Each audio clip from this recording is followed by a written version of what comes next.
கிறிஸ்துவுக்குள்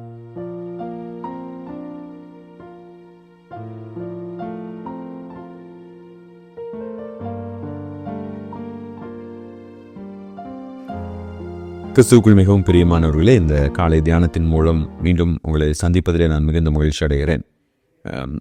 நிம்மதியான ஒரு வாழ்க்கை, ஒரு சமாதானமான ஒரு வாழ்க்கை, இதுதான் அநேகர் விரும்புகிறார்கள். அப்படி ஒரு வாழ்க்கை நம்ம வாழணும்னா நம்ம என்ன செய்யணும்? பவுலுடைய ஆலோசனை என்ன? வாசிக்கலாம். பிலிப்பியர் 4 6-7 வசனங்கள்.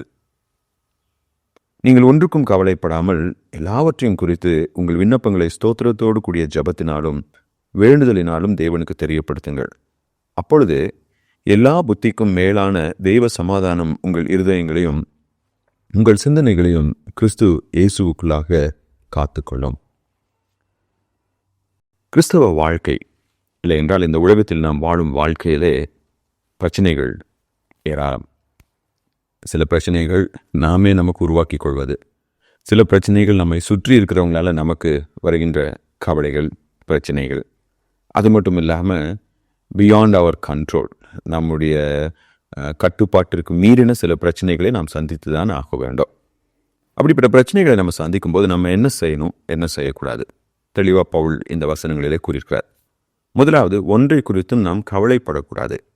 இந்த ஒன்றை குறித்தும் நீங்கள் கவலைப்படக்கூடாது என்று பவுல் கூறும்போது எதை பற்றியும் அக்கறை இல்லாமல் வாழ பவுல் நம்மை ஊக்குவிக்கவில்லை. உதாரணமாக, எனக்கு ஒரு வேலை இல்லை அப்படின்னா கடவுள் பார்த்துக்கு வரப்பா அப்படின்னு சொல்லிட்டு நான் சாப்பிட்டுட்டு தூங்கிட்டு இருக்கக்கூடாது. மாறா, நான் ஒரு வேலை தேடி போக வேண்டும். இல்லை என்னுடைய குடும்பத்தில் கல்யாண வயதில் ஒரு பெண் இருக்கிறா, அவளுக்கு திருமணம் ஆக வேண்டுமே என்றால் அதற்கான முயற்சிகளை, ஒரு நல்ல மணமகனை அந்த பெண்ணுக்காக கண்டுபிடிப்பதிலே நான் ஈடுபட வேண்டும்.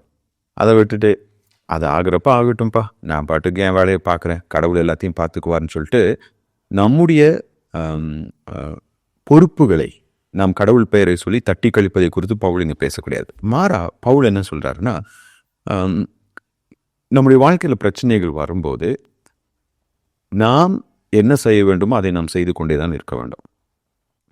ஆனால் நம்ம எதிர்பார்க்கிற விளைவுகள், அதாவது நம்ம எதிர்பார்க்கிற பலன்கள் கிடைக்காத போது அதை பற்றி வீணான கவலை நாம் கொள்ள வேண்டிய அவசியம் இல்லை. மாறா நம்முடைய கன்சர்ன்ஸ், நம்ம எது பாரப்படுத்துகிறது. உதாரணமாக, நான் ஒரு நபருடைய திருமணத்திற்காக நீண்ட காலமாக செபிக்கிறேன், அதற்கான முயற்சிகள் எடுக்கிறேன், அவங்களுக்கு திருமணம் ஆகவில்லை. இல்லை ஒருத்தருக்கு வேலை கிடைக்கல, அதுக்காக முயற்சிக்கிறோம், அந்த வேலை கிடைக்கல. இந்த மாதிரி சூழ்நிலையில் ஐயோ இது நடக்கலையே, ஏன் கிடைக்கல அப்படின்னு சொல்லி சோர்ந்து போய் மனம் தளர்ந்து விடக்கூடாது. மாறா, ஒருவேளை நான் செய்ய வேண்டியதை சரியாக செய்தும் இது தடைப்படுமே என்றால் இதில் கடவுளுக்குன்னு ஒரு நோக்கம் இருக்குது. அந்த நோக்கம் நிறைவேறும் வரை நான் என்ன செய்யணுமோ அதை சரியாக வேதத்தின்படி செய்து கொண்டே இருப்பேன், தேவனுடைய கரத்தில் விளைவுகளை விட்டு கொடுப்பேன் என்ற ஒரு மனநிலையை குறித்து தான் அவர் பேசுகிறார். அப்போ அதை நம்ம எப்படி செய்ய முடியும்? நாம் எல்லாவற்றையும் ஜெபத்திலே ஆண்டவரிடத்திலே ஒப்படைக்கும் போது, என்னுடைய மன கவலைகள், பிரச்சனைகள் எல்லாவற்றையும் நான் கடவுள்கிட்ட ஓப்பனாக சொல்லலாம். அவர் எனக்கு ஒரு தகப்பனை போல, அவரை நாம் அப்பா பிதாவை என்று அழைக்கும் பாக்கியத்தை நம்ம பெற்றிருக்கிறோம். அப்போ ஆண்டவரிடத்தில் என்னுடைய உள்ள கவலைகள், என்னுடைய பிரச்சனைகள், எல்லா பாரத்தையும் நான் அவர்கிட்ட சொல்லிவிட்டு அவரில் நான் இளைப்பாற கற்றுக்கொள்ள வேண்டும். அதன் பலன்தான் தெய்வீக சமாதானம். பவுல் அந்த சமாதானத்தை குறித்து கூறுவது எல்லா புத்திக்கும் மேலான சமாதானம். அதன் பொருள், அந்த கடவுள் நமக்கு கொடுக்கின்ற ஒரு நிம்மதி, ஒரு சமாதானத்தை இந்த உலகத்தால் புரிந்து கொள்ளவே முடியாது. நான் ஒரு சில மனிதர்களுடைய வாழ்க்கையில் அதை நான் கவனித்திருக்கிறேன்.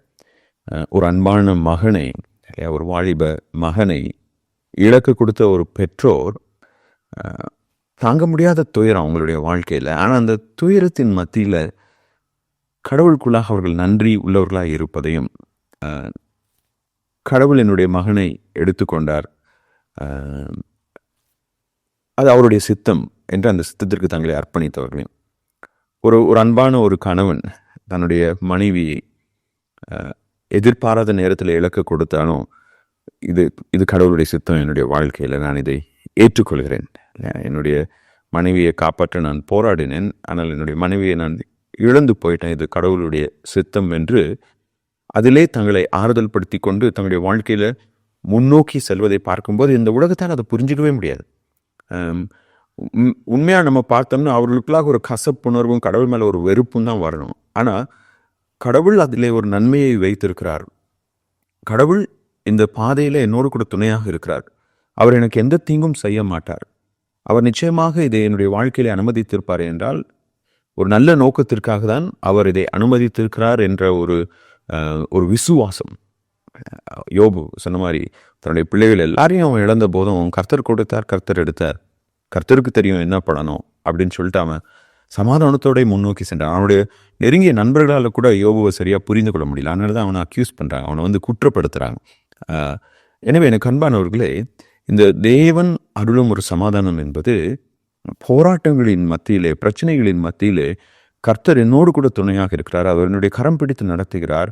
அவர் என்னை ஒருபோதும் வெட்கப்பட செய்ய மாட்டார். அவருடைய வாழ்க்கையிலே சரியானதை சரியான நேரத்தில் செய்கிறவர் என்ற நம்பிக்கையின் பலனாக நமக்கு கிடைக்கின்ற ஒரு மனநிலை. அப்போ பவுலுக்கு அது இருந்தது. அவர் 4 வருஷம் சிறைச்சாலையில் இருந்த போதும் கூட அவர் கர்த்தருக்குள்ளாக இளைப்பாரி மகிழ்ச்சியாக இருந்தார். அது காரணம் பவுல் சொன்ன மாதிரி இரவும் பகலும் கண்ணீரோடு எல்லாவற்றையும் அவர் கடவுளுடைய பாதத்தில் ஒப்படைக்க முடிந்ததுனால நீங்கள் எல்லா சூழ்நிலையிலையும் சந்தோஷமாக இருங்க, எல்லா மனுஷர்கிட்டையும் சார்ந்த குணமுள்ளவர்களாக இருங்க, ஒன்றை குறித்து நீங்கள் கவலைப்படாதீங்க, கர்த்தர் பார்த்துக் கொள்வார் என்று தைரியமாக அவரால் சொல்ல முடிந்தது. இன்றைக்கு உங்களுடைய வாழ்க்கையை நெருக்கி கொண்டிருக்கிற பாரம், பிரச்சனை என்னவென்று எனக்கு தெரியாது. எதை குறித்து நீங்கள் வீணான கவலை கொண்டிருக்கிறீர்கள் என்று எனக்கு தெரியாது.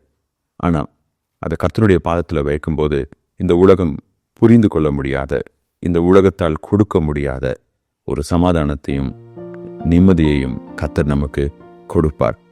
அதை நாம் ருசி பார்க்க முடியும். தேவன் தாமே அவருக்குள் இளைப்பாறக்கூடிய கிருபை நமக்கு அருள்வாராக.